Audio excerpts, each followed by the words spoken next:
right, my friends, welcome. Thanks for joining me today. I just hit the buttons to make everything work and want to make sure everybody can hear me just fine. And we're going to dive right into it. So it sounds like I get good sound. Hello to everyone on the X platform. I've been posting a lot on my handle at Reach, JR Dukes on the X platform. So be sure to check out all the posts I've been making over there.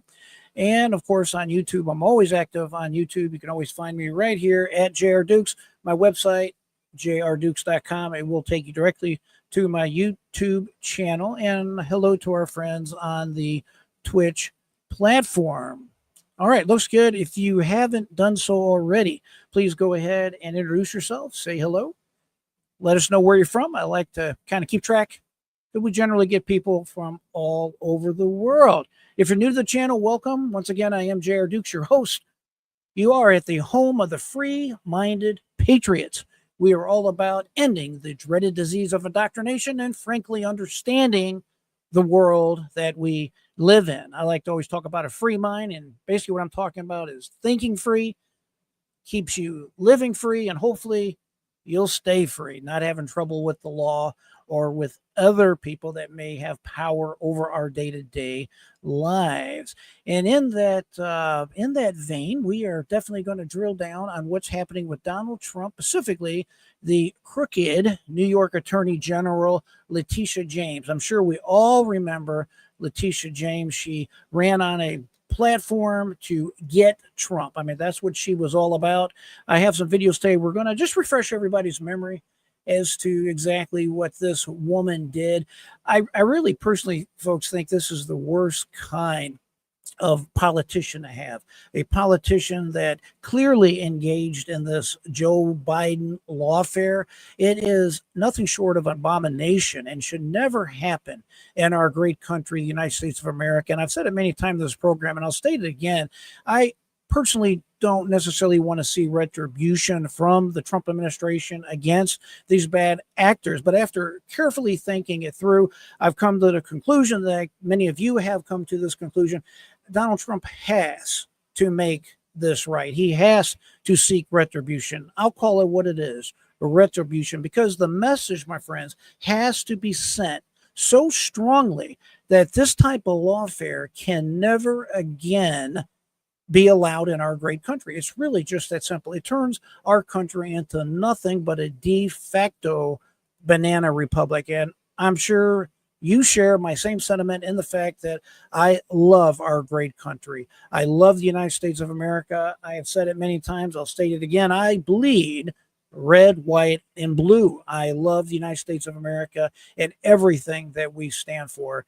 And I simply, for one, will not tolerate anybody that wants to bring down our great country. And the things that Joe Biden, listen, we can agree to disagree as to what president's good or what president is bad as far as their policies. But when you have someone like Joe Biden that actively went after our ability, undermined our ability to choose who we wanted to be the next president of the United States, which is essentially what all this lawfare was about. That, again, that's de facto election interference.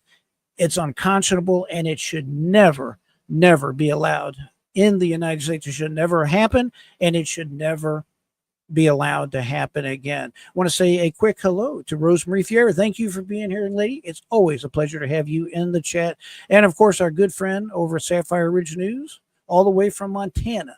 Thank you for being here, my friend. Always good to have you in the chat also. So we got about 4 or 5 folks on X, about the same on YouTube, and our friends on Twitch. Thanks for being here once again. We're going to go ahead and start drilling down into today's subject. I do want to mention, just for clarification real quick, take a look at this right here. I've been getting a lot of questions from folks saying something to the effect of, in relation to Letitia James, they're like, I don't really understand this principal resident thing. I had someone just directly tell me I was wrong in relation to someone's principal residence, that you're allowed to have more than one. And respectfully, but directly, I have to tell you that is not the case. A principal residence, just like here in Florida, we call it a domicile. You can use the word domicile interchangeably with a principal residence.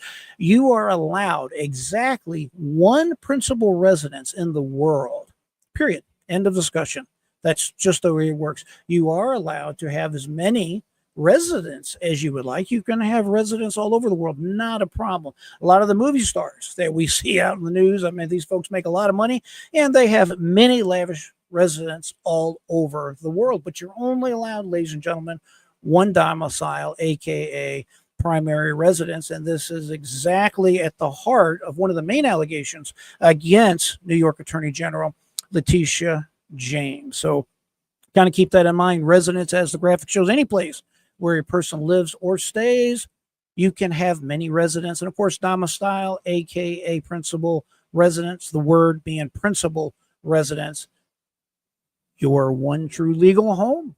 You can only have one at a time. So I think that's pretty easy to understand, but I want to make sure as we go forward that no one is confused by those terms, as you can only have one, as I just stated right there. So, all right, we're going to jump into it. I want to just start with my opening remarks. We're going to be talking about Letitia James on the walls of her image. Let's just say image. I never thought she had that great of an image to begin with, but she tries to say she is this person of high integrity, that she stands for law and order. And folks, this is collapsing fast. I mean, it's being destroyed. There's no way this woman can survive what she is about to go through right now. This, of course, is the woman who weaponized her office against President Donald J. Trump and is now neck deep, if you will, in this growing scandal. And it's like a snowball. It's rolling downhill, and every day there is something new to add. And when I tell you the two main things we're going to talk about today, you'll see just how this is unraveling fast, if you will. We're going to be taking a look at the so-called Virginia mortgage, which is the one about the principal residence, the document that Letitia James signed in 2023 declaring that a home in Norfolk, Virginia would be her principal residence. All the while, she was still serving as the New York Attorney General, and to have that position as the AG in the state of New York, of course, it's common sense. And my friends, it's the law. You must live as your principal residence, aka domicile, in the very state of New York. But here's where it gets worse. This is what we're going to really drill down on today. Two of her top staffers, her first deputy attorney general, a lady by the name of Jennifer Levy, and a staff attorney, her title is senior staff attorney Sharona Parchment. And yes, it's just like the song My Sharona.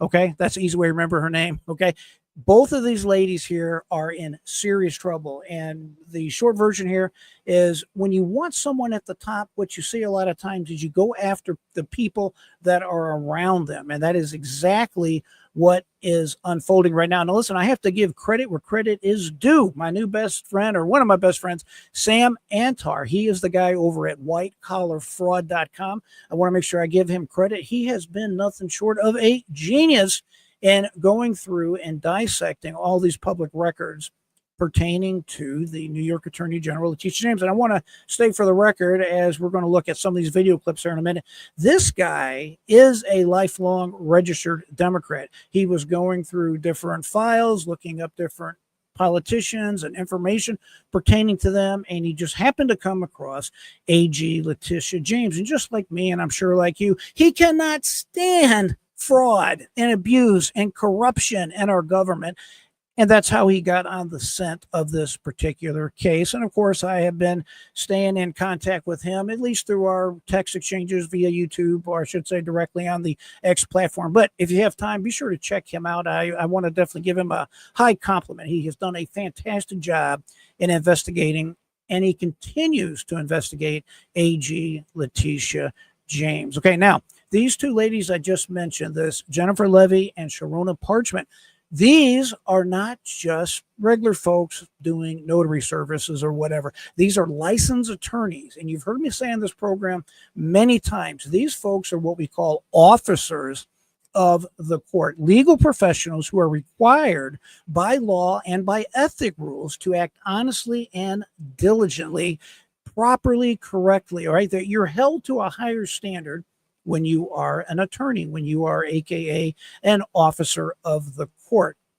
If they did not question these documents like they should have, remember, the bottom line here is these two ladies signed off on these mortgages, specifically this mortgage in Virginia, not as a notary, but as a witness to this document. And you're going to see here in a minute in big, bold, bright letters, it clearly states Miss Letitia James' intention to make that residence her primary residence, her principal residence, aka domicile. They did not question this. They apparently did not check into this, and they definitely did not challenge it. They did sign off on it, and that is at a minimum what we would call gross incompetence and or willful participation in a fraudulent scheme. We'll have to see what the evidence bears out. To be clear, if you or I tried to make a claim of a fake primary residence, aka a domicile, to get around mortgage rules, we would be prosecuted immediately, no questions asked. But of course, AG Letitia James, she wants us to believe it's all just a big misunderstanding. We got down to the J's for Letitia James, or Donald Trump did, and it's just her turn to go to the cross, so to speak, for daring to question President Donald Trump, or to prosecute, I would say persecute President Donald Trump. And we all know that this is a bunch of nonsense. Now, her timeline defense has also collapsed and is collapsing further. New evidence. So she knew, Letitia James knew exactly what she was doing. This is one thing we're going to be showing you here in just a minute. And of course, she had her inner circle, specifically two ladies so far, right there to rubber stamp her nonsense. This, of course, I believe is going to be at a minimum the beginning of the end for Letitia James. She is one person that I would say her career is definitely over. I've said on another live stream that it's my humble opinion that I think the governor of New York, Kathy Hochul, eventually she's going to have no choice. Once Letitia James is indicted, she's going to really be between a rock and a hard place, so to speak. She's going to have to remove the Attorney General James at that time. We are talking about possible federal prison time, bar violations, ethic complaints, some, of course, which have already been filed against AG James and possibly these other individuals, depending on their level of involvement. Even if they didn't know about this fraud, ladies and gentlemen, they had that duty to check it. It is an egregious error, oversight.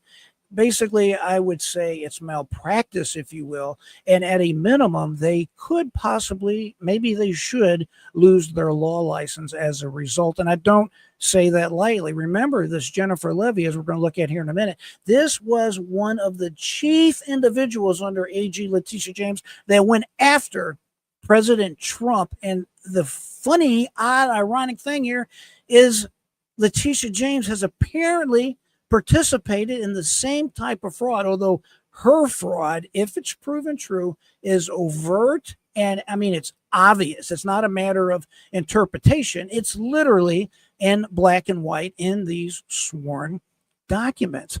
One other thing I don't hear a lot on the mainstream press is that these individuals could also, you know how Donald Trump was hammered for this so-called RICO stuff, this RICO, this racketeering, internally corrupt organizations, they make it such a big deal, like he's a mobster and they're going after him. Well, guess what?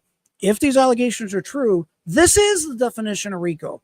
You have an AG using other people to affiliate with her in order to carry out fraud and a potential whole list of different types of fraud. And let's not forget this, folks. This is the same Letitia James who stood in front of the cameras with this smug grin every time she possibly could, declaring Donald Trump guilty of fraud. And at the same time, she herself apparently has been committing the same type of fraud she has accused him of. Outrageous.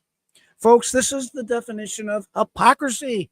Why is she allowed to get away with this? Why is she apparently the Democrats in New York City are trying to hold her to a different standard?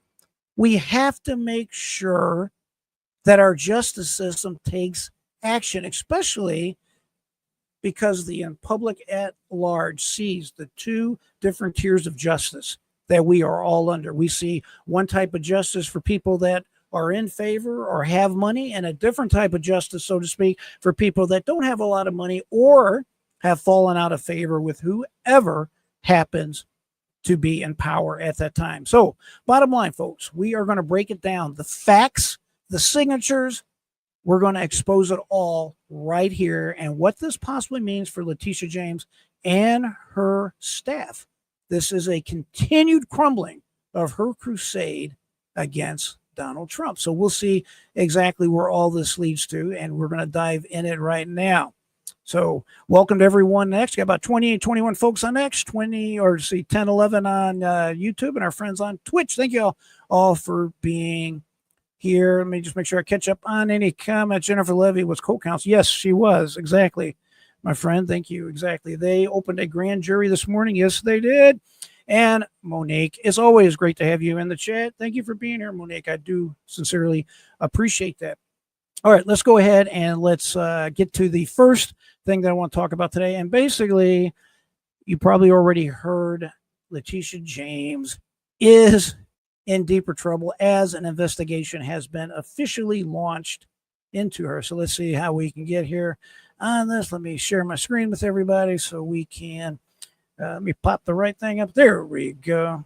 Okay, here we go. Follow with me on this, and then we're going to dive into the first video I got for tonight. This is from Yahoo News. Justice Department launches investigation into New York Attorney General Letitia James. She doesn't look like she's smiling in that photo. I just found that interesting. Normally, she's always got that smug, arrogant grin all over her face. All right. The Justice Department has reportedly opened an investigation into New York Attorney General Letitia James. Yay! The DOJ has opened a criminal investigation led by the FBI into real estate transactions that involve James. The Washington Post, CBS News, and Albany Times Union reported on this exact subject for this particular article. It is the first such probe of law enforcement official who litigated against President Donald Trump as James won a $500 million civil fraud case against them. Just like Sapphire mentioned, just like I mentioned a minute ago, this is the same lead prosecutor. She's the first one to fall. I can assure you, ladies and gentlemen, there's many, many more to come. She's the one that was up and personally charged with going after Donald Trump, resulting in, frankly, this $500 million judgment against President Trump. And I want to make one quick caveat. You may or may not know that President Trump right now today had to write a $100,000 check, and he continues to write a $100,000 check every day. Why? Just to pay the interest off this unconstitutional, this bogus hit job of a verdict against him. We're talking about this $454 million is what I believe the actual verdict is. And I know what you're thinking. Oh, hey, JR, don't worry about it. This will all be reversed in the court or when he gets to Supreme Court or whatever, and the president will get all his money back, right? Wrong. When it comes to the actual interest on this judgment, that is money the president will not get back. Now, don't cry too many tears because I'm very confident President Donald Trump is still a very, very wealthy man, especially with the true social media empire he has started. And I mean, he is a consummate businessman. I think he's going to land on his feet and be just fine. But that doesn't change the fact of what he is paying each and every day. Just absolutely outrageous. The probe of James's real estate dealings follows a criminal referral that William J. Pullett, Trump's appointee as director of the U.S. Federal Housing Finance Agency, sent to Attorney General Pam Bondi in April. We read this exact complaint on this program some time ago. Based on media reports, the referral written by Pullett says Ms. Letitia James has, in multiple instances, falsified bank accounts and property records to acquire government-backed assistance and loans and more favorable loan terms. In the letter published by the Washington Post, James is alleged to have falsified residential status for Norfolk, Virginia-based home in order to secure a lower mortgage rate and to have misrepresented property descriptions in order to meet strict requirements for government-backed loans and government assistance. Remember, if it meets certain qualifications and you are accepted into these government programs, you get lower interest rates, you get different favorable terms. Bottom line is you can make a lot of money if you lie. It's de facto stealing from the public, from you and me, when you get right down to it. And incidentally, this is the same argument she made to that Judge Engeron, that crooked judge out in New York City. I think he was basically an administrative law judge, would be the best way to describe him. This guy used to be a taxi cab driver. And listen, I love taxi cab drivers, don't get me wrong. The guy sitting in charge of Donald Trump's empire that he worked his entire life for, this administrative law judge, if you will, used to be a taxi cab driver. Remember the report I did showing this is the same clown that was down at the gym taking semi-naked photos of himself and publishing it on? Yes, that's the same Judge Engeron. Absolutely unbelievable that they have got away with this so far. But this is the exact same behavior she went after Donald Trump for. And now, if these allegations are true, she's participated in the exact same type of fraud, if you will. In a letter submitted by the Washington Post, James is alleged to have falsified her resident status for Northrop, Virginia-based home in order to secure the lower mortgage rates, right? Poland also alleges James lied about a number of units in a brownstone she owned in Brooklyn since 2001. That was that other property that we looked at I think on the last live stream we did. I got it right here. We can take a look at it again if anybody wants to see it. But that's what they're talking about with that particular real estate mentioned right there. It appears that Miss James may have listed the Brooklyn, New York property as a 4-unit instead of a 5-unit building or dwelling in order to meet the conforming loan requirements and thus receive better interest rates. Ms. James also appeared to have used this same falsification in order to receive mortgage assistance through the Home Assistance Modification Program. Isn't that interesting? And as my friend Sam on whitecollarfraud.com points out so eloquently, ladies and gentlemen, this is a pattern of deception. This is a pattern of corruption, basically for the last 40 years. This goes back to the time that Miss James first started attending law school. And this investigation, as you know, is ongoing and frankly has just got started. It is growing tentacles every single day. On a May 4th, 2000, this is a quote right here. Miss James was listed again as quote unquote husband and wife in documents. While this was a long time ago, it raises serious concerns about the validity of Miss James's representation on mortgage applications. She listed her father multiple times on different applications as husband and wife. And then on other applications pertaining to the same property, ladies and gentlemen, she would list herself correctly as the daughter. It was a father-daughter type of relationship. So either Miss James is married to her father, or we'll have to wait and see, or she apparently committed mortgage fraud by stating they were husband and wife. Another serious problem. James's lawyer, Abby Lowell, we are familiar with him. He has represented many, many famous clients, many people in the public eye, I should say, sent a letter to the Department of Justice last month repudiating the allegations laid out in Pullitz's letter. Lowell, an attorney whose firm often represents clients it believes have been fairly targeted by the Trump administration, has also scuffed at the investigation. Well, we're going to take a look at that as time allows. Get this. This attorney of hers, this is another video I'm working on, might have actually sunk his own client because as it turns out, and we're going to get to it here in a second, as it turns out, it looks like he has stated that she basically made a mistake and that a subsequent document she filed corrected it. Well, guess what? It turns out that was a lie. The document he's referring to was from weeks prior. So that document that he references is simply not there. It's a falsehood. And in my opinion, it only makes it look like the attorney is pointing out just how obvious the corruption is by Miss James. We're going to have to see, folks, we're going to have to see exactly where this goes. And it doesn't look like it's going to go to a good place at this point for Miss James, but we'll see. Hello to Carol Charters. Thank you for being here. And you are from A5. I think you're saying, Arkansas. Okay.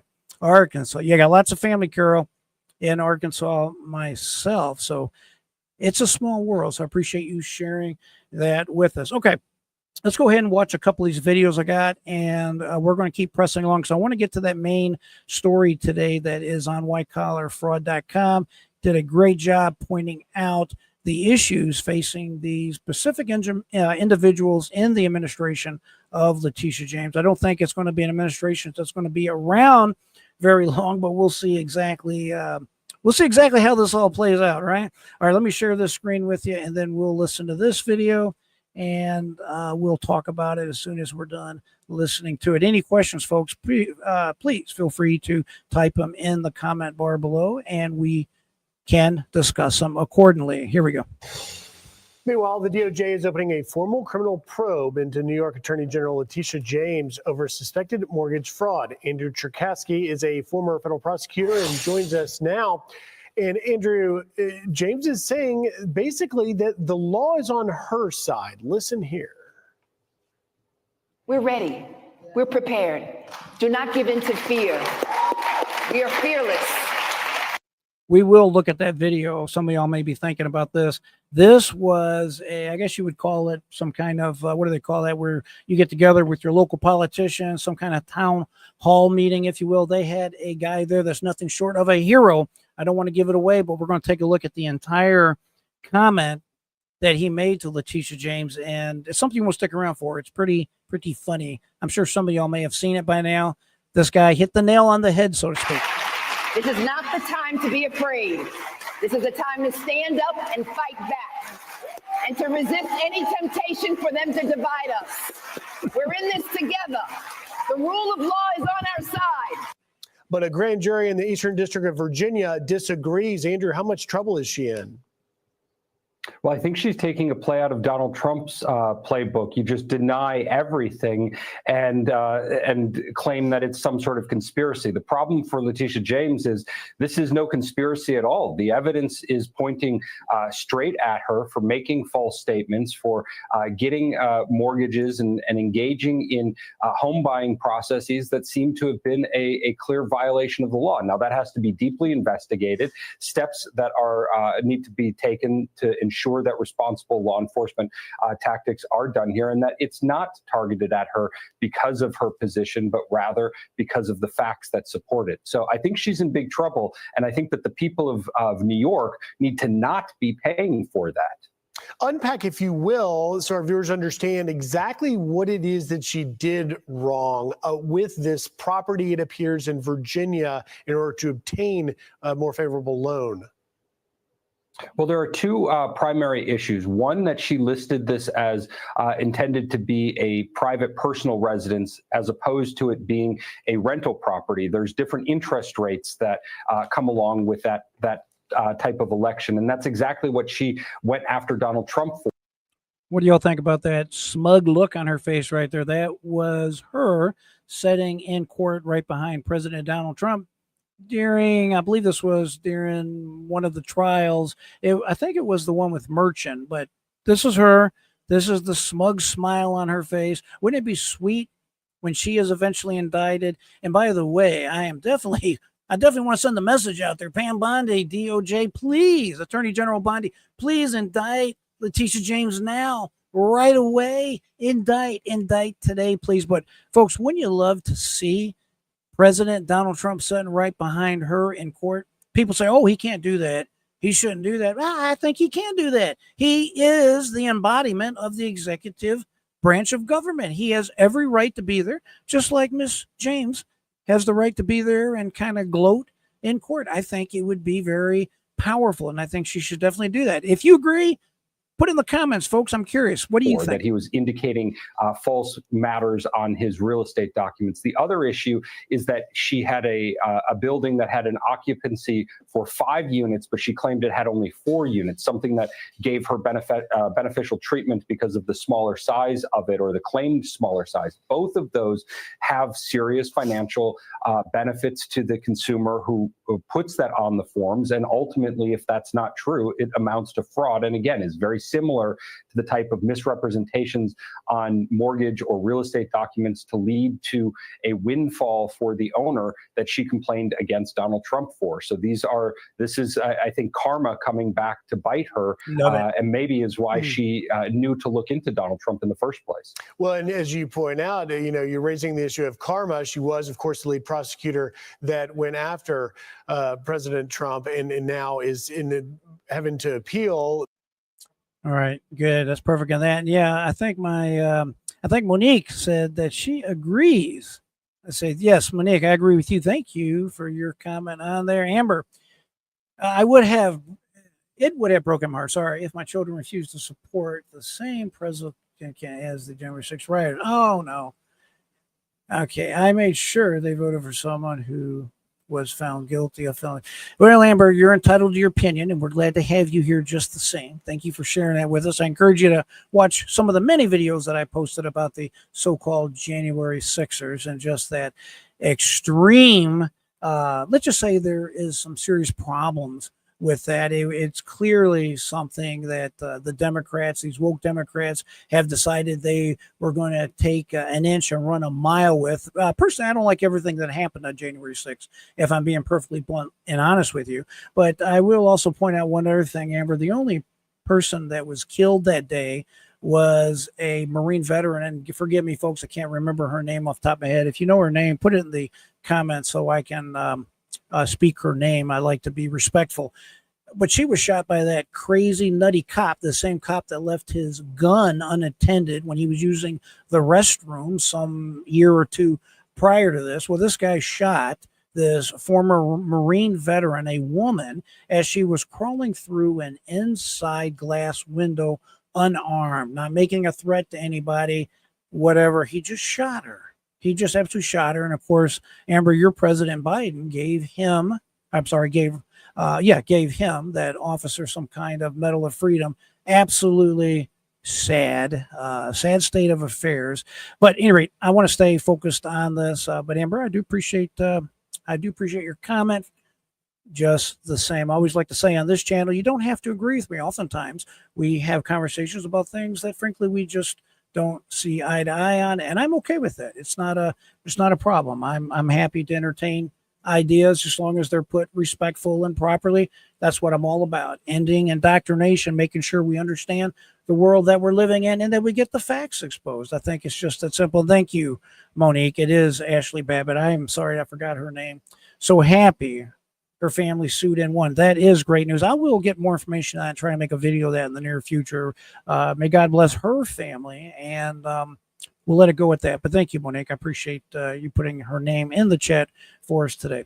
All right, without further ado, let's go ahead and let's just take a quick look at this next video. I thought it was interesting. Some comments made by Judge Andrew Napolitano. I like this guy. I'm not sure if y'all agree with that sentiment, but I want to hear what he thinks about this case before we move on. Judicial analyst Judge Andrew Napolitano. So what is your reaction to really the senior judicial analyst Judge Andrew Napolitano? So what is your reaction to really this unprecedented interview? My reaction is he shouldn't have given the interview. The basic rule of thumb for judges, it's for all judges in the country except the Supreme Court. Okay. And they write the rules. They apply the rules to everybody. That's the thousands of state judges and the 1,000 federal judges, is that you should not attempt to affect public policy or public thinking by doing something outside the courtroom. A judge can't stand on a soapbox on 3rd Avenue outside our building here and start haranguing. He or she would be disciplined for that unless they were on the Supreme Court. So I was, though I agree with everything he said, as a matter of law, the judiciary is independent. As a matter of law, the job of the judiciary is to restrain the other two branches if they exceed the Constitution or exceed the law. But saying it now is in your face to the President of the United States, most respectfully, Chief Justice, and that is not the role of a member of the Supreme Court. Now, and of course, it's not also unusual. I mean, you had the Chief Justice, you also had Associate Justice Ketanji Brown Jackson criticize Trump's attacks on judges. I mean, this is really good. I can't stand looking at her. The Supreme Court should be policing themselves and their branch. Trump is calling out what he thinks is Look, egregious. the Supreme Court doesn't have an army. It doesn't have an enforcement mechanism except for its credibility. And when it sounds like politicians, when the members sound like politicians, even my dear friend whose memory I adore, one of the great justices in history, Justice Antonin Scalia, really started this by giving an interview to one of the networks. But when they do that, no matter how credible they are in the interview, they begin to sound like politicians, and that diminishes their credibility as the last word. Justice Robert Jackson, an FDR appointee, famously said, "We're infallible because we're final. We're not final because we're infallible." It's the last court in the land. What they say is so. They must have credibility. They've got to drop the mantra of being politicians. So while you're saying they should not be doing this, do you think now we start to see more of this? Or is there going to be more fireside chats? Well, Charlotte, this is the second time the Chief Justice has done it in a month. From his perspective, he's probably troubled about the political attacks on judges. But judges have lifetime tenure. Just close your ears to the political attacks and do your job in the courtroom. I hope we don't see this again, because I know the president, as you guys know. I think he's going to interpret this as, why is John Roberts trying to get in my face? And that's a rational interpretation on the part of the White House. All right, so I want to shift gears, but also keeping a focus on Washington. They are now getting into the business of Letitia James again. There is apparently a grand jury impaneled in Eastern Virginia, the FBI office in Northern New York. I think Albany is handling these cases. It's starting to get real. You know, it's very unusual, but not unprecedented to have two grand juries. Bob Mueller, you know who that is, famously had two grand juries when he was investigating the president. So that one grand jury gets the dirty work, and the other grand jury hears only the evidence that the government wants them to hear. That's a federal prosecutorial technique. What do I mean by dirty work? One grand jury issues all the subpoenas. The other hears only what the government wants them to hear. I am sure she will be indicted. I think she has some substantial defenses. A lot of this happened beyond the statute of limitations, which is 5 years. A lot of these documents weren't signed by her. But I think she'll be indicted, and there probably will be, not the trial of the century, but a monumental trial over this, either in Buffalo, same place where the Chief Justice was, or in the Eastern District of Virginia, an area you're familiar with, where the government never loses. Yeah, and remember this, folks, too. I can tell you just from observation, not necessarily personal experience, but definitely observation, you'll see a lot of times to where you'll have two grand juries. I mean, you see that in political situations, especially when there's a big case. And I believe, what was it? I think it was under Fannie Willis, when they were working to indict President Donald Trump. I think they had two juries at one time. I think they had a special grand jury under Georgia law, and then what we just call a grand jury. So there are other reasons that they may or may not have two juries. But I will say this: I agree with the judge in the following sense. It's clearly the DOJ is moving expeditiously to go after sweet New York Attorney General Letitia James. If I was Letitia James, I would not be sleeping well, and I'm sure y'all would all agree with that. So before we get into the comments and I start hammering the specific subject on these two employees, if you will, Letitia James, let's go ahead, and I want to take a quick look at this commentary by The Hill. I think that this here will shed a little bit of more light to this criminal investigation. So let me go ahead and pop this on the screen. And without further ado, let's take a peek at this, and then we'll talk about it. Reports the FBI and U.S. Attorney's Office in Albany are now investigating New York Attorney General Letitia James over alleged mortgage fraud. The Albany Times-Union first reported the news. The U.S. Attorney of New York's Northern District, John Sarcone III, is President Trump's ally. Here's Trump earlier this week. Well, I don't want to get involved in something that Pamela's involved with. She's a disaster for New York. She's a horrible, horrible human being. And I think she's a total crook. There's no question about it. But that's just my opinion. Pam's going to have to do what she wants. She's a very bad person. She's a very Love it. bad person who campaigned solely on I'm going to get Donald Trump over and over again. James says that the DOJ hasn't formally told her they are investigating her. Here she is on MSNBC last night. Take a listen. You see, this is nothing more than an extension of his revenge, his retribution. Of course, on MSNBC, they're going to give her a platform and try to spin it that somehow Letitia James did nothing wrong and that this is nothing but an attack. But, you know, the irony here cannot be overstated. It's just amazing. She literally ran on a platform that if you elect me, I'm going to get Trump. Remember that one interview which she was talking with some female and she says, will you get him for us? And she says, oh yeah, I'll be a real pain in his you know what. I mean, every time she opened her mouth, she basically said, elect me and I'll take out Donald Trump. This is the same woman that bragged of how she was just basically dreaming and thinking about it every single day she's awake, of how she's going to take out Donald Trump, and on her way to work every day, certain buildings that had Trump's name on it, how she just can't wait to run over there and rip his name off of these buildings. It's just unconscionable that a person could run for a position like the Attorney General's office, and you have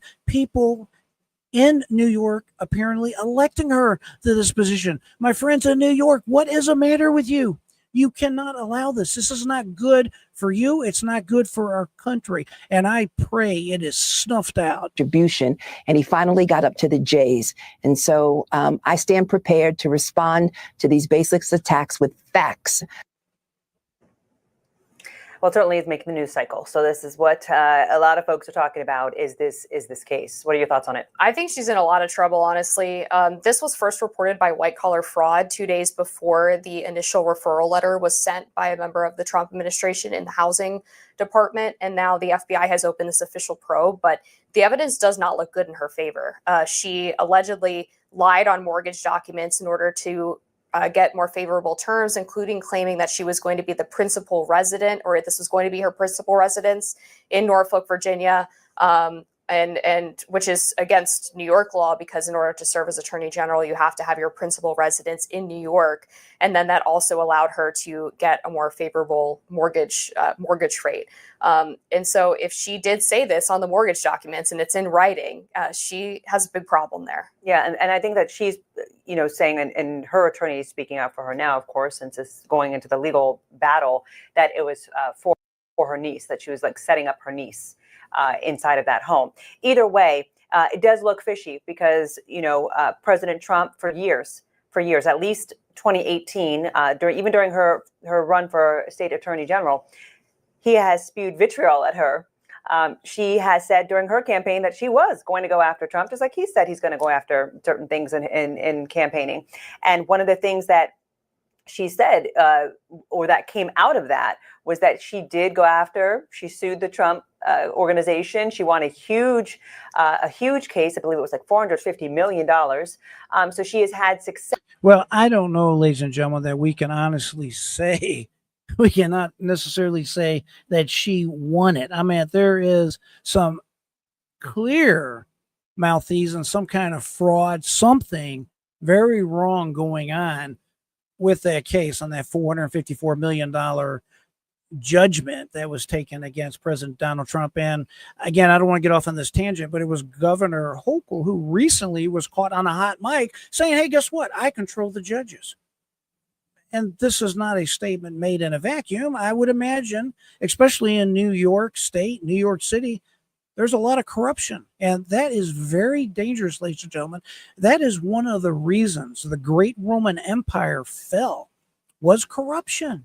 It's just that simple. Corruption, the reason it has to be snuffed out, among many reasons, is because it literally jeopardizes the ability of our country to go forward and succeed. The rule of law is extremely important, and we must do as we say we're going to do. The image of Lady Justice is a lady with a blindfold on, and there's a reason for that. We are not supposed to look at who gets justice. Justice is supposed to be blind. Whether you're Donald Trump, whether you're Letitia James, whoever you are, you're not supposed to weaponize the government, the justice system against your opponent. And I really don't think anybody with a fair mind can look at what happened this past year and say that there was no fraud going on in relation to President Donald Trump. The facts are, ladies and gentlemen, Joe Biden was severely deficient, and he is and was a man in serious decline. It's by the grace of God we do not have a Kamala Harris. And someone made a comment earlier about the fact that it was a close election. Listen, you can spend these statistics any way you wish to suspend them. I used to have a saying I used to say all the time: there's lies, there's damn lies, and then there are statistics. And that's true. You can pretty well find a statistic to fit any kind of narrative you wish to put forward. But the reality is President Trump won all of the so-called battleground states. Donald Trump won fair and square. He is a Republican who won the popular vote. That in itself is extremely, extremely unusual. And he did all that. And I think here's something that is missed by most people. Donald Trump pulled out a victory, a decisive victory, even though all of the so-called mainstream press, aka the legacy media, was against him. Even Fox News at times, at least in my opinion, had kind of a negative attitude towards President Trump, at least during the election cycle. And I don't know, maybe you agree or don't agree with my point on this, but that's exactly the way I remember the news. And it was exactly what I was thinking as I was watching it. And the fact, in the face of 34 felony convictions, these felonies were a joke. They were fabricated. Never before has a city attorney general or a city attorney, a district attorney, Alvin Bragg, take what is called dead misdemeanors. The statute of limitation had ran on those particular misdemeanors. He used federal law. This is a state guy, a state official, using federal law to resurrect these misdemeanors. And by the way, the misdemeanors are, hey, did you classify it as one thing or another thing? He used federal law to have a longer statute of limitations. And the 34 counts, guess what? The 34 counts was because Donald Trump wrote 34 checks to reimburse his attorney to pay over to Stormy Daniels. And listen to this. No matter which way President Trump would have classified those checks, if you're interested, go back to my previous videos. It's clearly noted on the video title what the subject is. But here's the bottom line. Alvin Bragg indicted him because he said it was a personal expense when it should have been a campaign expense.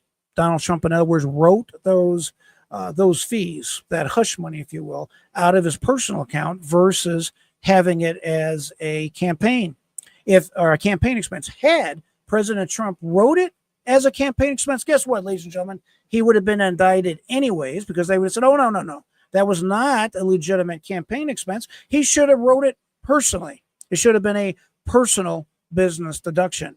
In a nutshell, that's what all them charges were about. So when you consider all of what I just said, all the news that was against him, all the unfavorable coverage, even the pollsters, with the exception, I believe, of Rasmussen and maybe one or two others, effectively all the polls were telling us how bad Donald Trump was going to get stomped. Remember that, the Des Moines Register poll?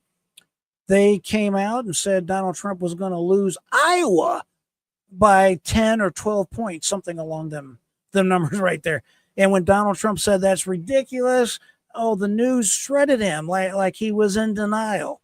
There was supposed to be such a beating he was going to take as a result of that. And of course, more lies. And then, of course, they knew they couldn't incarcerate Donald Trump.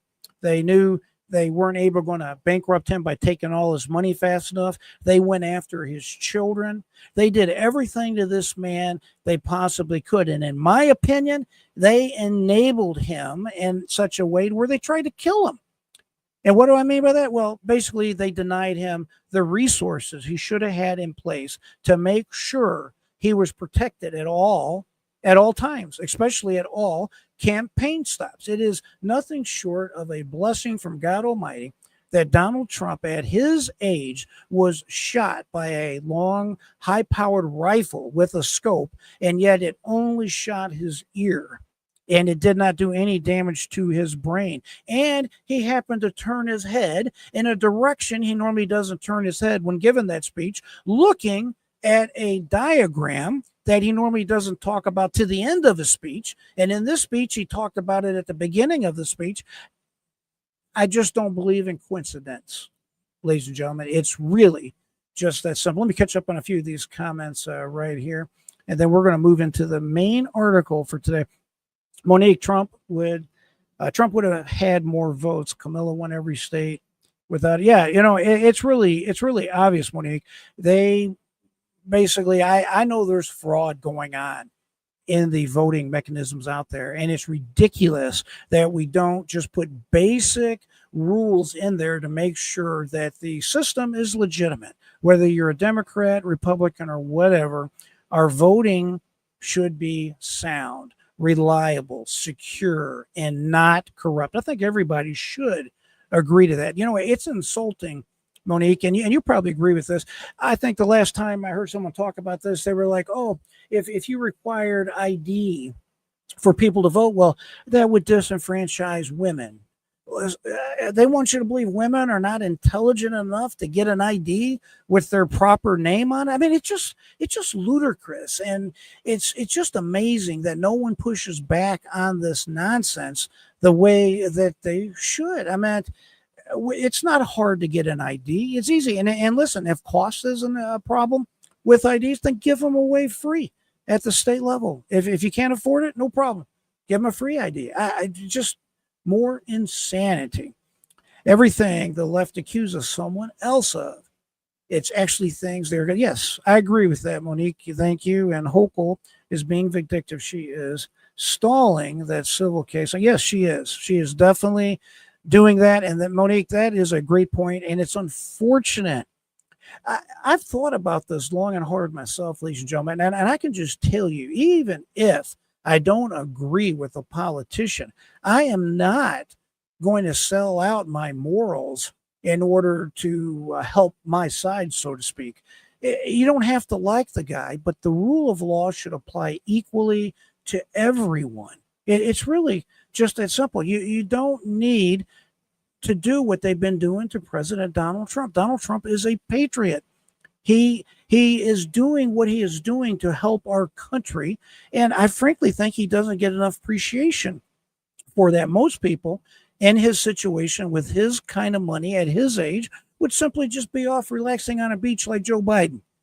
Donald Trump instead is doing God's work because he feels he's called to do so. And clearly, you cannot say someone like Donald Trump is not a changed man after what he's been through this past year. It's obvious he is, and he truly feels he's on a mission from God. And I pray for him in that regard. Hopefully he is the right man for a time like this. Carol Charters, Democrats hate President Trump because he used to vote for Democrats and change parties when he ran for. Yeah, absolutely. And you got to remember too, Carol, Donald Trump's talked about this himself. You have to understand how power works. I think that's important for any business man or woman to understand. You have to understand how power works. And as a businessman, you don't really want to pick sides necessarily. You kind of want to be loved by everybody. And what I mean by that is, if a Democrat comes into your office and asks for a campaign contribution, give them a campaign contribution. If a Republican does the same, give them a campaign contribution. That's what most smart businesses do. It's just how you play the power game, if you will. And that's the way to do it. And you know what? I learned that the hard way myself in an unrelated manner. I don't want to say it came back to bite me because that would be an overstatement, but I think it was two Republicans for a local city council. And the guy that was the incumbent, it was another city I was living in. He came to me and he's like, JR, could I put a sign on your property? At the time I had a large property and I had a lot of frontage on a very well-traveled road. We'll just let it go like that. And I got to think about it. If I tell him no, at the time I wasn't what I would call a political individual. And if I would have told him no, obviously, if something came up for a vote in front of the city council, like if I needed a land use permit for something, I thought, well, that would not go well for me. So I'm like, sure, put the sign up. Well, guess what? It was a Republican primary, and he was primaried and they lost. And I was like, oh no. I mean, it's a brutal game sometimes, So I think the idea of giving a little bit and spreading it around has a lot of credibility when you're a businessman in that particular situation. And my friend P. Hackerman, or Hacky Man, I hope I'm saying your name right. Dems never have facts to back them. It's always lies to back. Yeah, unfortunately, that's the case. It's unfortunate. I really wish people that are the people my grandfather, my mother's father, who I loved very, very much, and I looked up to him very much. So he was every bit a Democrat, but he would not recognize the Democratic Party today. The Democratic Party today has become a party that believes men can be women and women can be men. They believe that instead of calling someone him or her, you use words like they and them. It's just a bunch of absolute nonsense. They now believe that men should compete with women in sports like boxing. It's like they don't believe the reality that there's a difference between a man and a woman. I want to say, hey, you don't believe there are differences between men and women? Do I need to draw a picture for somebody to show them there are differences? It's just nuts. It's crazy. We don't recognize the Democrats of the JFK. Frankly, we don't recognize the Democratic Party of Bill Clinton, 1995. Bill Clinton was extremely conservative compared to the modern day woke and wacky party that I refer to them now. It's really unfortunate. And I personally hope, I pray that some Democrat, look at John Fetterman, for example, and all the nonsense he's going through right now. This is a guy who clearly had some serious issues when he originally ran against Oz, I believe it was. I mean, at that hearing, the first thing he said was, "Good night, everybody." It was funny, but it's not really funny. But he obviously made a recovery. And now, because he's not going with the line that his party, whoever their leaders are, want him to go with, they're doing everything they can to undermine him. And I just think this is a very losing proposition for the Democrats. And I guess it's good for the Republicans in the sense that as long as they're lost, the agenda for the Republican movement, if you will, is only going to continue on. And we'll see where it goes. I mean, that's about all I can elaborate on with that. So let's go ahead and dig into the delicious story today from our friends over at our friend Sam at White Collar Fraud that we've been talking about here. So here we go. This is what we're going to hit today. Let me make sure everybody can see this. All righty. Now, I got a graph that I'm going to show you in a second that's going to illustrate the potential problem these individuals can be facing, ladies and gentlemen. And listen, I don't wish anybody necessarily to have legal problems or to lose their ability to make a living or provide for their family. I mean, that's terrible. If you're a practicing attorney and you end up losing your law license for some kind of misconduct or serious egregious mistake, it's very sad, because it's not like you could just, hey, let me work on someone else's or off of someone else's law license. It does not work like that, ladies and gentlemen. The best you can be is a paralegal if you lose your law license. Nothing wrong, again, with being a paralegal, but let's be straight up about it. The difference in the money you're going to make as a licensed practicing attorney versus just being a normal paralegal is going to be substantial. At the same time, these are people that engaged in what I would say is harm, serious harm to our country. And at some point, people have to pay for their crimes, for their mistakes, for their malfeasance. I think it's just that simple. So let's go ahead and dive into this article. If you have any questions, as always, put it in the comments. But this just shows you how a little story starts and it balloons.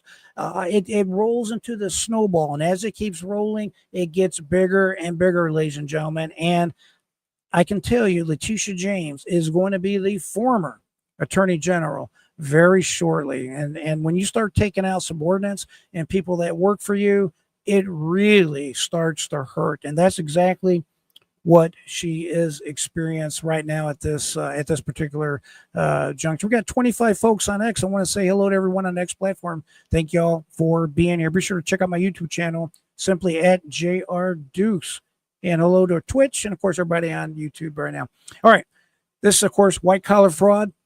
New York, AG Letitia James's Virginia mortgage documents witnessed by top staff as federal engagement and the federal investigation looms. Senior officials from Attorney General's office witnessed declaration during critical period before Trump's fraud trial, as Donald Trump was being hammered by Letitia James and this right-hand lady by the name of Levy. At the exact same time, you have Letitia James committing this obvious fraud, these obvious crimes, and guess who is enabling her? You got it. Her right-hand folks, so to speak, the senior people that were going after Donald Trump with a vengeance. When New York Attorney General Letitia James signed a sworn legal document declaring her intent to make Virginia her quote-unquote principal residence, she wasn't alone. Two senior officials from her own office, including her first deputy attorney general, acted as witnesses, raising critical ethical and legal questions about state resources, residency qualifications, and misuse of official authority. Very serious charges. These staffers will likely face interviews right now as federal authorities investigate potential mortgage fraud. This declaration came just 45 days before James launched her landmark civil fraud case against Donald Trump and would have required her to establish Virginia residency during the trial. So just by the documents that she signed under penalty of perjury, at the same time she's handling and hammering and prosecuting/persecuting Donald J. Trump, she was supposed to be obligated to move to the great state of Virginia. And of course, she could not do that and maintain her office as Attorney General of the United States. Remember, we're not talking about a residence. We're talking about a principal residence, aka a domicile.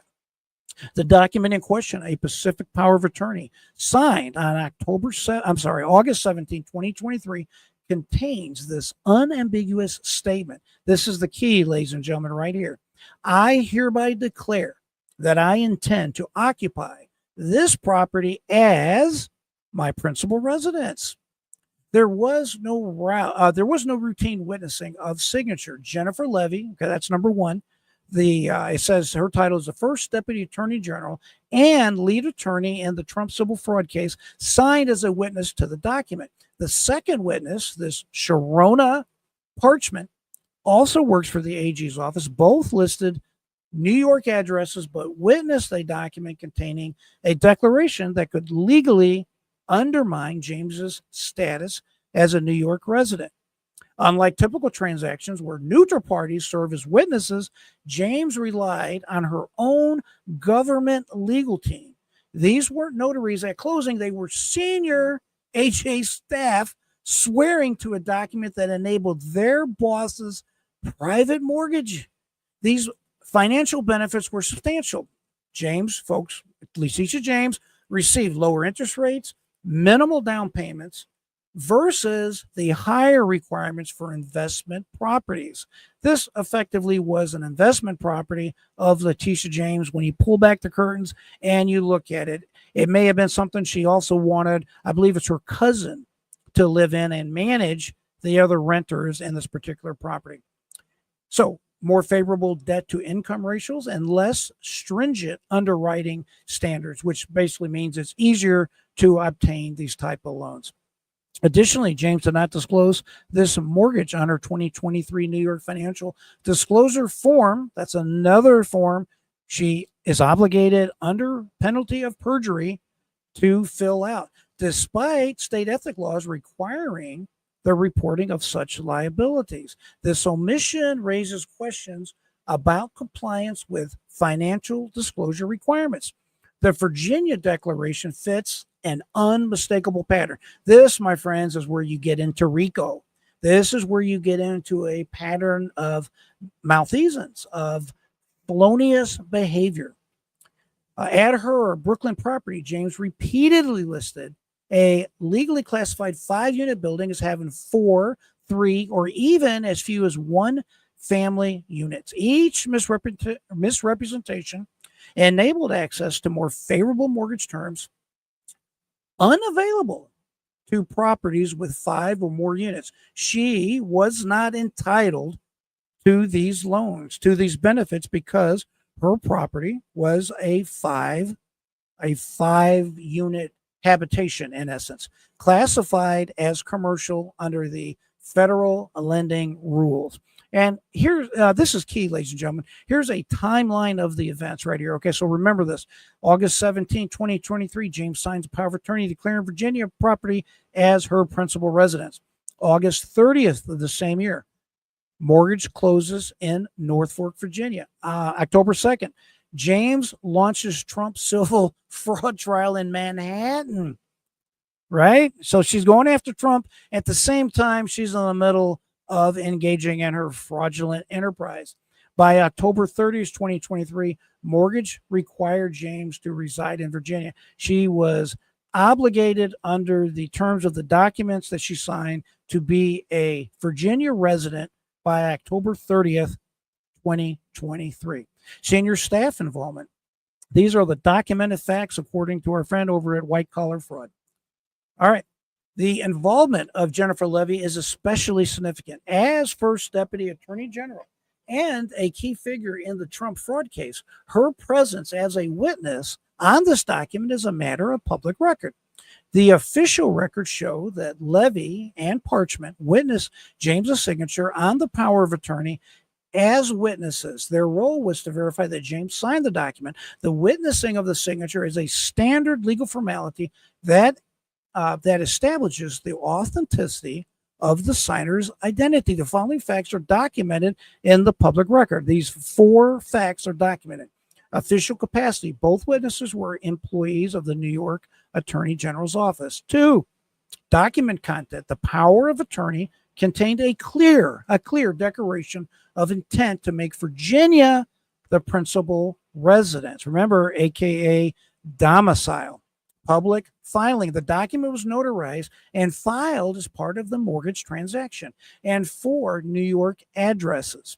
Both witnesses provided their New York addresses on the document. Well, we're going to take a look at that in just a second. I actually have the actual power of attorney, the document that is at the center of this particular, let's just call this particular fraud count.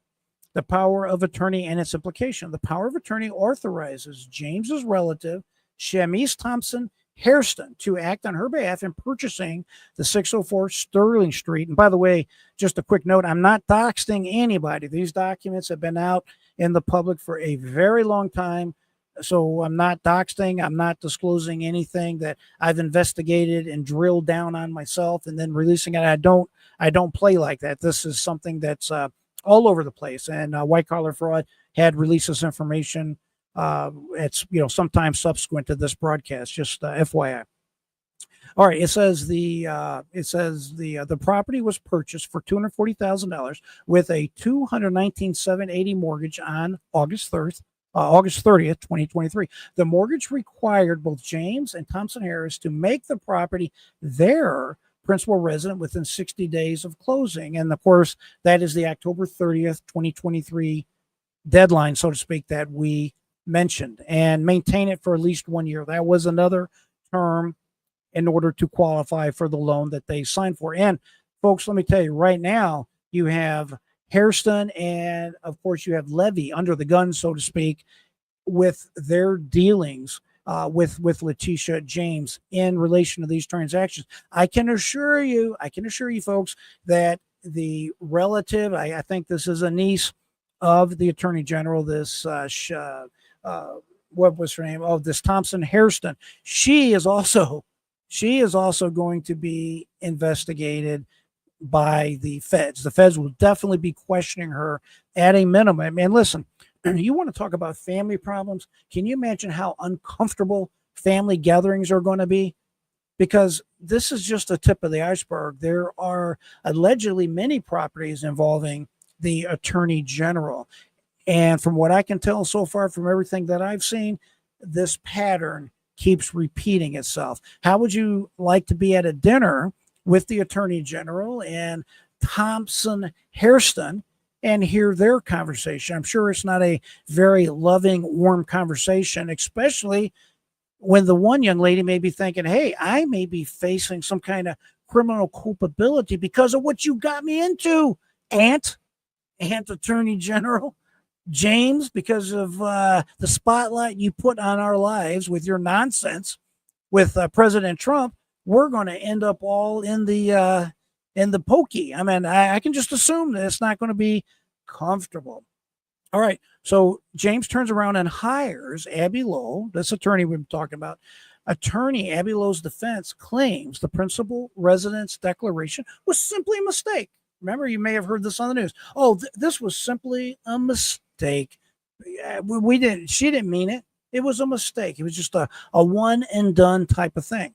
However, it ignores a crucial reality. The power of attorney wasn't some peripheral document. It was the legal linchpin that enabled the mortgage transaction to close. The document was sworn and notarized, explicit in its principal residence declaration, recorded with the mortgage, and never corrected or amended in any way. Most critically, the power of attorney was the basis for the entire mortgage underwriting. The loan terms explicitly require both James and her relative to establish the property as their principal residence within 30 days of closing. And again, we're saying approximately October 30th, 2023. The financial institution relied on these specific occupancy declarations to approve the loan.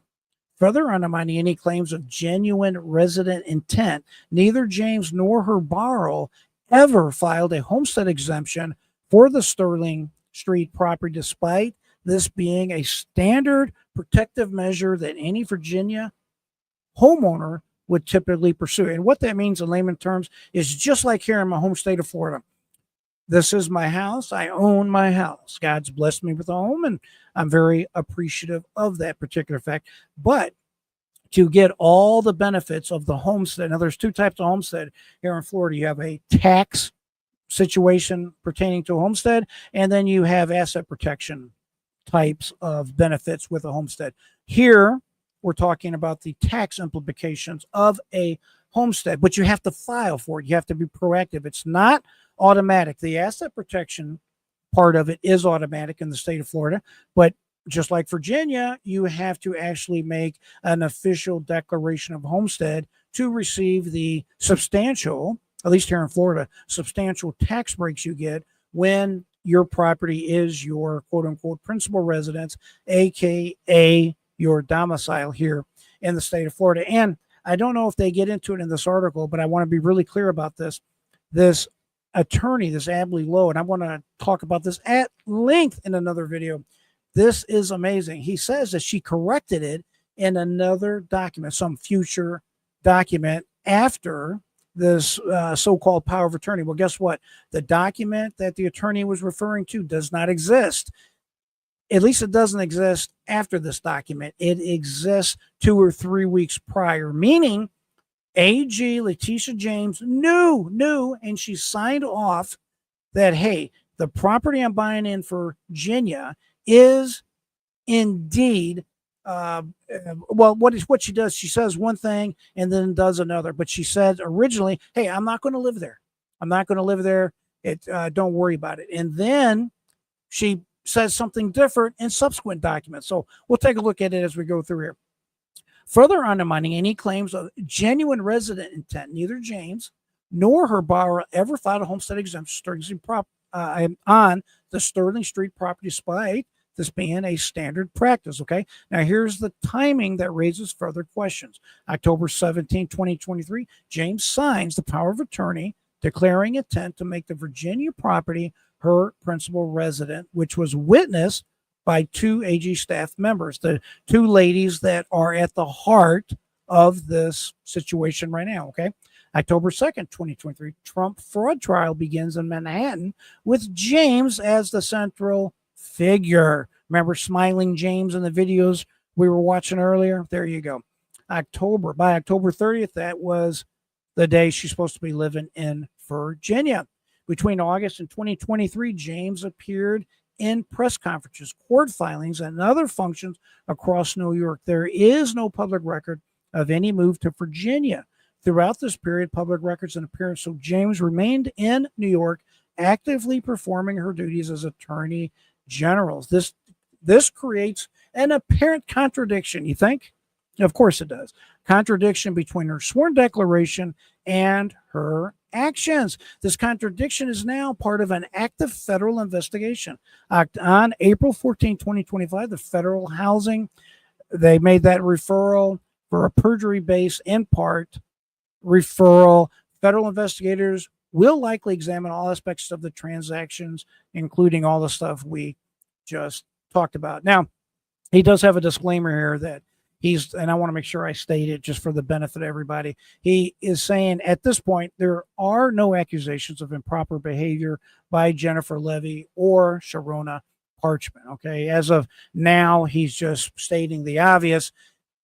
She has apparently used state resources by using these two individuals, and it's just opening a can of worms to make it straight and direct. I will say that when you want to see people get scared, they get very, very scared when they start having federal investigators come question them and start talking to them about problems that their boss is having and that their name is now signed on. I mean, I would be extremely concerned about that, as I'm sure all of y'all would too. I wanted to point out just briefly too that I want to make sure that we have all this done here. The particular letter or that particular sign off I was talking about was on August 3rd. The Virginia home would not be her primary residence. There's an actual document on this particular key finding. Let me show you this real quick. I just want to kind of point this out because I don't want there to be any kind of questions or ambiguity about that. This again was on Sam's site here, White Collar Fraud, and this is it right here. We'll go over this another day, but I just wanted to make sure I'm clear about this. The key finding: Letitia James told her mortgage broker August 3rd, 2023. Remember, this is before the August 17th date that we just went over in that last article. August 3rd, 2023, that the Virginia home would not be her primary residence. But just 2 weeks later, October 17th, we just talked about this, she signed a legally binding power of attorney explicitly stating she intended to make it her principal resident. Boom, boom. All right. Even her attorney misstated that effect. That her attorney, that Lowell guy, said in a letter to Pam Bondi at the Attorney General, the DOJ's office, that, hey, when she signed this power of attorney on the 17th, subsequent to that, she filed other documents or a specific document that clarified this apparent contradiction, this obvious contradiction. And of course, in my opinion, that just makes Letitia James look even more guilty, and she can really thank her own attorney. I mean, this is kind of like a Back to the Future defense. Oh, she corrected it 2 or 3 weeks earlier? What? How do you correct something after the fact when you said something different 2 or 3 weeks earlier? She's got a lot of problems. Something's very, very wrong here, and I think there's a lot of people that know exactly what's about to happen. And I think one of those individuals is sweet Letitia James herself. So, and Monique said Auntie threw her under the bus. Yes. Yeah, I think Auntie is going to be, she's not going to be too happy. Or I should say the nephew is not going to be too happy with Auntie. I think you're exactly right, Monique. There are going to be some very tough conversations for this family to have. And again, this is not on personal experience, but I'm sure y'all can imagine that if you're listen, it's just not a good idea. How would you say it? It's not a good idea to mix any kind of criminal activity with your family. What's wrong with this woman? If you're going to commit crimes, I would not be involving my family in it. Would you? I mean, I'm not going out committing fraud, but if I was going to, I wouldn't be involving my own family members. That's just, it's just not going to end well. As a matter of fact, anytime you involve one person, two people, the more people you invite into your conspiracy, into your criminal activity, when you're the target, you're in trouble because they're going to keep picking until they get you. And they should. They absolutely should in this case. Monique, thank you for that comment. Now, listen, I wanted to go over this real quick. Here is a couple of points that I made here. Now, you might be thinking, well, why these two attorneys? What's the big deal? Well, remember, as a whole, we look at this entire case, okay? These are some possible issues these attorneys can have and Letitia James will have. Witnessing false principal resident declaration may violate the New York conduct rules. These attorneys, as officers of the court, they have these rules, these ethical rules they must abide by. Did she review the document honestly? In other words, did these two ladies, this Levy and this Sharona lady, did both of them for that matter, in a, what we call in the law, we call it due diligence. And that's what I wrote here. Raises questions about diligence in spotting contradiction with the AG's New York residence. Implications for the AG's office. She could face additional charges, hypothetically, misuse of government resources, staff assisting, target of a federal probe, and personal transaction. State office used to facilitate personal fraud. Not a good thing, right? Take a look at the way I wrote it here. Now, this applies to Jennifer Levy, but this also applies to this Sharona lady here. She is an attorney, and that comes with a higher sense of responsibility. You can't just simply look at a jury or a judge and say, oh, I didn't know. When you are an attorney, it's your job to know. As an attorney, you just don't blindly sign anything. You have to read it. You're under obligations by the court, as an officer of the court, as a licensed professional, to review all of that information. And folks, if it can be shown that these ladies knew or should have known that this declaration is false, there's going to be a lot more hell to pay, to be perfectly blunt with you about it. And at that point, you can see these two ladies, in my opinion, face possible criminal issues. Now, I would imagine, maybe not with Jennifer Levy. I'd imagine if I was Donald Trump, I would probably want her. I would want her on a trophy stand along with AG James. I mean, just because she's second in command is no excuse. She still participated in this lawfare. But what I will tell you is that the further down the totem pole you are, so to speak, the more likely the feds are to give you a break, to give you a deal. Basically, they want you to turn state's evidence or federal evidence and participate with the prosecution of AG.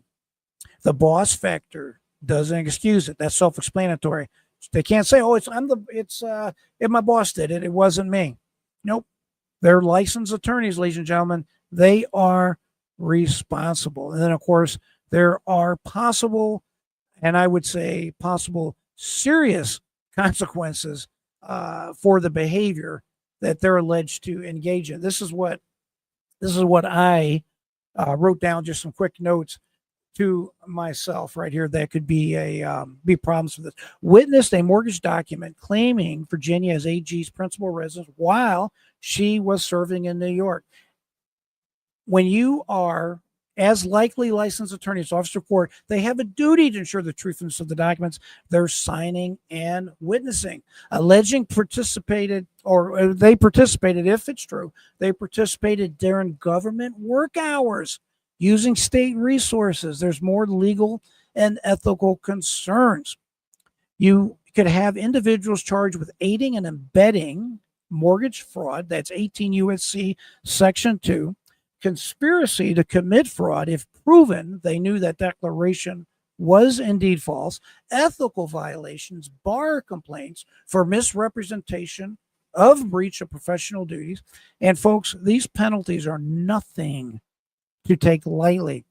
They could face 15 to 20 years in prison just for each of these charges alone if they're charged, under certain statutes. 15 to 20 years, 250,000 K in fines per violation, disbarment, or license suspension. Generally, I have seen more disbarments than just license suspensions. But then again, every state is different. I'm just letting you know what the potential consequences are. And then, of course, termination from public office or being able to have any type of public office. That's pretty well a given. Additional exposure by Attorney General Letitia James. We're going back to the mortgage fraud, 18 U.S.C. Section 1014, 30 years in federal prison plus a $1 million fine. I talk about a lot in this program. When the feds want you and they really, really want you, what do? They get you for something called wire fraud or mail fraud, 18 U.S.C. Sections 1341 and 1343. The penalty, just a mere 20 years per count. Per count, ladies and gentlemen. False officials' documents is another charge under New York state law that they could be charged with. Violation of New York public officers law. That's basically residency fraud, misuse of staff, and abuse of authority, followed by state ethical violations, perjury, making false statements, making false sworn declarations. And ladies and gentlemen, depending on the statute, perjury can carry up to 20 years alone. Again, depends on how they charge it, not to mention law of their law licenses, forced recognition, and or impeachment. I have went on record, and I'm standing by this record, that I personally believe that Governor Hochul, the governor of New York, is going to have no choice, ladies and gentlemen, but to remove Letitia James from office. I would imagine she'll probably wait till the actual indictment is handed down, and we'll see exactly how that all pans out. This isn't just about bad signatures. This could expose everyone to serious federal time, massive fines, professional destruction. When you lie on a mortgage application or just mortgages in general, when you lie on official government documents, and other people sign off for that, it's not just a clerical error. It is a criminal conspiracy waiting to collapse. What do you guys think about that? I think that's pretty straightforward, ain't it? Lots of problems that this particular AG is going to face. I want to show you briefly just some of the comments on the X platform here that we all need to just take a quick peek at. Remember, this is Letitia James that, well, we can take a look at it together. She at no time was nice to Donald Trump, nor did she ever give him any type of benefit of the doubt. I mean, I think that's pretty straightforward. We know she did anything and everything she possibly could. And she wanted to put this man in prison. I mean, I think that's pretty self-evident. Take a look at this guy at that meeting just a couple days ago, I believe. This guy here, he gets my vote of Citizen of the Month. We'll see how. And I can't let's take a look. Let's take a quick peek at this again moment. Let's take a peek at this, and we'll talk about it here. What the AG accused and charged the president, Donald Trump, of. Now she is being indicted by a grand jury, or at least we're seeing subpoenas issued by a grand jury now on the very same charges. What are the odds? It's just irony all around. And I can't help but laugh at where we find ourselves now, because you're sitting here saying this is somebody who ran in 2018 on making promises that she was going to take down Donald Trump. And I don't know if these people just continue to think that they are above the law and that what they do is just never going to get found found out. But this should be a really big wake-up call to any other Democrats who have some skeletons in their closet that someone's coming from you, and it's going to be found out. My question is for Tush James. This is Will you right here. apologize to President Trump for wasting millions of dollars and the state of New York for a witch trial? And how does it feel to know that you will be in prison for mortgage fraud?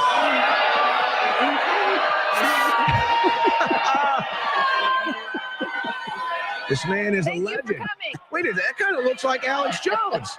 Guy looks like my brother, don't he? Wait a second. Hold on. Love it. I demand an investigation. Thank you for coming. We respect all opinions. Everybody knows those allegations are baseless. Baseless. They're I don't think so. discredited. And so we want to thank him. Our next speaker. Baseless and discredited. It's literally public documents.